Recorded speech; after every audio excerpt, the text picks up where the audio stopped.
Hi കൂട്ടുകാരെ, ഭക്ഷണപ്രിയനായ നമ്മുടെ തിരുവാറന്മുളപ്പൻ്റെ തിരുസന്നിധിയിൽ പോയി വള്ളസദ്യ ഉണ്ട സന്തോഷത്തിലാണ്.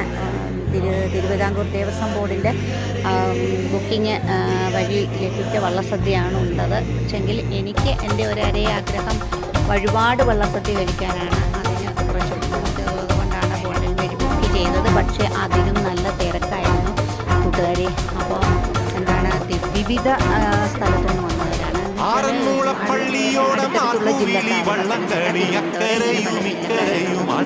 എന്തായാലും നല്ല തിരക്ക് അനുഭവിച്ചു. കുറേ നേരം നിന്നതിന് ശേഷം നമുക്ക് ഭക്ഷണം കഴിക്കാൻ കഴിഞ്ഞത്. ഏതായാലും വള്ളസദ്യ ഉണ്ട്, സന്തോഷം. നല്ല സദ്യയായിരുന്നു. പക്ഷേ ആ ഒരു അതായത് നമുക്ക് ഒരുപാട് വള്ളസദ്യ കഴിക്കുന്നത്ര നന്നായിരുന്നു.